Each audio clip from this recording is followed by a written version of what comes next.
If you are the CEO of a $10 million plus organization and you still use the word ASAP in your internal directives, you are currently paying a 20% sugarcoating tax on your own equity. I am going to show you why NASA lost a $125 million spacecraft because of a polite conversation, and how that same social English is splitting your profit margin in real time. Phase 1. System Diagnostic. The economy is a variable you cannot control. The sugarcoating tax is the variable you are actively choosing to pay. It is the invisible operational overhead hidden inside every vague sentence spoken in your company. Most leaders think they have a people problem or a market problem. They don't. They have a latency problem. I have analyzed data where $1 million acquisitions collapsed, not because the numbers were off, but because a single directive was too polite to be accurate. Why the world is upset with AI agents? They are ignoring the legacy interface collapse. As work moves toward machine speed, our low-fidelity human communication has become the ultimate system bottleneck. The sugarcoating tax is the latency cost of low-bandwidth communication. It is the price you pay for prioritizing social comfort over data integrity. It's the overhead of a manager burning 60 minutes in a sink that should have been a 30-second data transfer. It's the cost of your employees guessing your intent because you provided a vibe instead of a binary directive. Every time a directive is corrupted with words like hopefully, soon, or looking good, your net worth leaks. Politeness is not a virtue in execution. It is system bloat. You are forcing your organization to waste processing power decrypting your vibes instead of executing your code. Now, you may have heard of the AIF model: Action, Impact, and Future. But what I am showing you today is the JohnX AIF protocol. This isn't a soft skill or a communication tip. This is an operational audit designed to treat your company's communication like machine code. We have evolved the AIF model into a forensic-grade execution protocol, optimized to eliminate the latency between a CEO's intent and the final output. We aren't here for management theory. We are here to dissect the forensic evidence of 2 catastrophic failures and 1 outlier success. I will show you exactly where the data was corrupted in a $100 million tech deal, why NASA's politeness led to a $125 million crash, and the proprietary protocol one founder used to scale to 50 employees with 0 status meetings. By the end of this video, you will have the JohnX AIF Fidelity Audit, the tool you need to debug your own organization and stop the leakage. You will be able to run it against your own sent folder to see if you are a high-velocity leader or just an expensive bottleneck. We are moving from social comfort to high-fidelity code. Phase 2. Collapse Analysis. $100 million. The system diagnostic is complete. With the cost of the tax identified, we advance to Phase 2. Collapse Analysis. We are going to dissect the forensic evidence of how a single corrupted directive erased a $100 million valuation. The subject, a tech firm sitting on a term sheet for a 9-figure access. 30 days before the final due diligence demo, the CEO sent a message to his engineering lead that would ultimately bankrupt the deal. It read, "We need the beta version to feel more premium before the investor demo next month." By the standards of conventional leadership, this is a common directive. Through the lens of high-fidelity operations, it was a corrupted data packet. The engineers spent the next 3 weeks in social English mode. They assumed premium meant aesthetics. They rebuilt the entire user interface, added slick animations, and changed fonts. But when demo day came, the CEO was furious. "This is a complete disaster! How could you let this happen? Fix this now or you're all fired!" To him, premium didn't mean prettier. it meant enterprise-grade security, specifically end-to-end encryption and automated data backup. He wanted the product to feel safe to a billion-dollar institution. Because the input was vague, the output was a $100 million misalignment. The cost, $100,000 in wasted salary burn, a failed funding route, and a total collapse of operational velocity. This is the Sugarcoating Tax in its purest form. The CEO provided a vibe when the system required binary data. The compilation, the JohnX AIF Fidelity Audit. Now look at how the timeline shifts if we run that message through the JohnX AIF Fidelity Audit. We aren't just improving the message, we are recompiling the data to ensure zero packet loss. We run it through 3 filters. Filter 1, Action, Fidelity Check. The original, Feel More Premium. The Audit, Fail. Fail is subjective. It is a non-executable command. The High-Fidelity Correction, integrate AES 256 encryption and a one-click backup recovery system.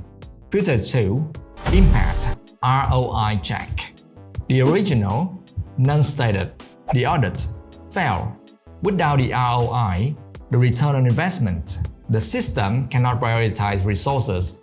In a high-stakes environment, ROI isn't just a financial term, it is the economic justification for why an action exists. If you don't define the impact, you are asking your team to spend your capital in the dark. The High-Fidelity Correction. This satisfies the security audit requirements of the lead investor, the final barrier to the $20 million capital injection required for our $100 million valuation. Filter 3, Future Temporal Check. The original, next month. The Audit, Fail. Next month is a horizon, not a deadline. The High-Fidelity Correction. Completion and QA testing must be finalized by October 14th at 1700 EST. The outcome shift. Imagine the shift in execution. The engineering lead receives the High-Fidelity Directive. He realized the team lacks the bandwidth for both encryption and UI polish. Security is critical, but the UI needs work. We must balance encryption and polish carefully. Yes, security first. Because the impact is clearly defined as funding security, he ignores the UI entirely and secures the code. The demo happens.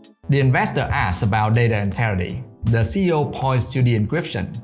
The check is signed. The company hits its $100 million valuation. This is just the beginning. This is where the JohnX AIF version differs from everything else you've seen. We aren't teaching you to be clearer, we are teaching you to turn noise into code. It takes a leader who is guessing and turns them into an architect of reality.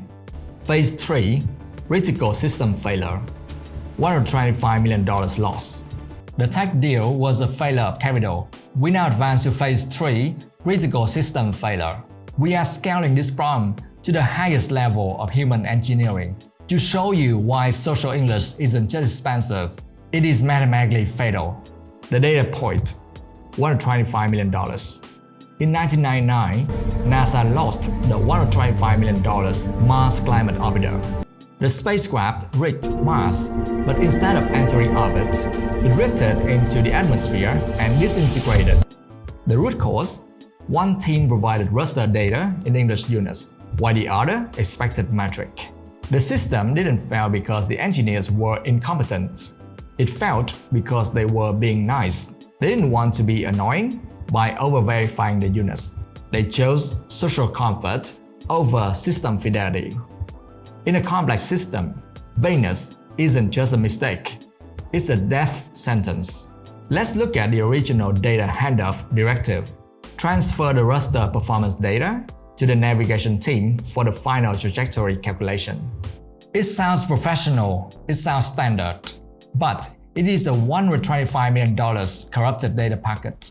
If the mission lead had run this through the JohnX AIF Fidelity Audit, the disaster would have been intercepted. The compilation, the JohnX AIF Fidelity Audit. Filter 1. Action Fidelity Check. The original, transfer the thruster performance data. The audit, fail. Data is a ghost. It lacks the specific units of measurement required for the system to compile correctly. The high-fidelity correction. Transfer thruster performance data specifically calibrated in Newton's metric. Filter 2. Impact Risk Check. The original, for the final trajectory calculation. The audit, fail. This describes a task, not a critical impact. It fails to signal the catastrophic danger of a unit mismatch. The high-fidelity correction. This data dictates the orbital entry. Any unit discrepancy will result in total spacecraft disintegration upon arrival. Filter 3. Future Temporal Check. The original, completely missing. The audit, fail. There was no when. Because there was no hard timestamp, there was no verification window to catch the error before the raster fired. The high-fidelity correction. A cross-team unit verification report must be signed off by both leads by Tuesday at 0900 UTC. The outcome shipped. System override. If the JohnX AIF protocol had been the operational standard, that unit discrepancy wouldn't have been a misunderstanding. It would have been a system exception error. The action filter, metric versus English, would have forced the data to be compiled before it was ever sent. The binary future would have created a hard-coded verification window that the mission could not bypass. The lead wouldn't have just talked better, he would have realized the system is currently unmonitored. We are attempting to execute a mission-critical phase without a binary deadline. The system is currently unmonitored. We are attempting to execute a mission-critical phase without a binary deadline. Give me that data, now! That realization turns a $125 million disaster into a triumph of operational architecture. In your business, you aren't crashing satellites into the Martian atmosphere, but you are crashing projects, burning capital, and losing your most valuable years every time you use social English. When you say, "We'll get to that next week," you are leaving your net worth to luck. Billionaires don't use luck. They use high-fidelity code. The JohnX method isn't about being polite. It's about ensuring that your intent and the final output are mathematically identical. Phase 4. The execution outlier.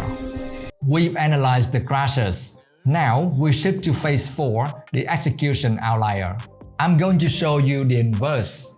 I analyzed a founder who scaled his organization from 5 to 50 employees in under 12 months. In the world of standard management, that growth usually comes with an explosion of meetings, syncs, and alignment retreats. But this founder did something most CEOs think is impossible. He scaled to 50 people with zero status update meetings. He didn't check in on feelings. He didn't ask what people were working on. Instead, he treated his company like a high-performance engine and installed a verification culture. He didn't give a speech about communication. He simply applied the JohnX AIF protocol as a high gate for every internal data transfer. If a manager sent him a Slack saying, "The marketing campaign is looking good, we should launch soon," he didn't reply with "great" or "thanks." Those are social English responses that add zero value. He replied with a system error report. Fail. Input is non-binary. No action, no impact, no future. Recompile and resubmit. At first, the organization experienced system shock. But within 90 days, a high-fidelity autocorrection occurred. The low-fidelity employees, the ones who like to hide behind busy work and vibe-based updates, couldn't survive. They quit. But the high-agency talent, the A players, they thrived. For the first time in their careers, they had a fidelity scoreboard. They didn't have to guess what a CEO wanted, they had the code. This is the unique power of the JohnX method. It's not just a communication tool, it's a talent filter.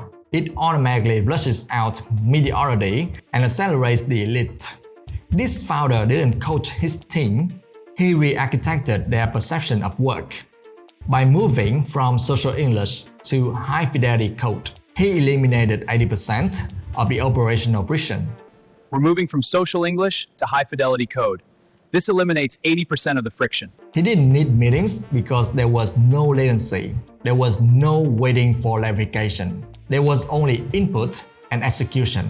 That is the reward of the JohnX AIF protocol. You don't just get a better company, you get your life back. Phase 5. Protocol installation. The evidence is absolute. Vagueness is a liability, and fidelity is a competitive advantage. We move now to the final stage. Phase 5. Protocol installation. I am handing you the JohnX AIF Audit, the specific tool you need to begin debugging your organization's internal code in real time. Most of you are currently broadcasting failed packets every hour. You are leaking net worth every time you hit send on a vague directive. You don't have a people problem. You have a system architecture problem. I want you to perform a fidelity audit right now. Open your sent folder. Take the last 3 directives you gave your team and run them through the JohnX AIF filters. Filter 1. Action Fidelity Check. Is the command high fidelity and binary, or is it a vibe? If a machine couldn't execute it, it's a fail. Filter 2. Impact ROI Check. Is the economic justification explicitly stated, or is the team guessing the ROI? If they don't know the why, they cannot prioritize. Filter 3. Future Temporal Check. Is there a hard-coded timestamp or just a vague horizon like ASAP or soon? If your messages fail even one of these, you have identified the exact coordinates of your equity leakage. Stop sending noise. Stop paying the sugarcoating tax. I want to see the forensic data from your own organization. Go to the comments and tell me which of the 3, action, impact, or future, is your primary system failure. For most of you, it's the future filter, the lack of a binary deadline. Identify your bottleneck below, and let's look at the pens. The installation is now complete. You are no longer operating on a legacy interface. You have the JohnX AIF protocol. From this second forward, every directive you send is either a high-fidelity command or it is system noise. There is no middle ground. If you are ready to stop managing through social English and start leading through high-fidelity code, hit subscribe. It's time to move from standard leadership to operational architecture. I'm John, and you're watching JohnX. Break your limit.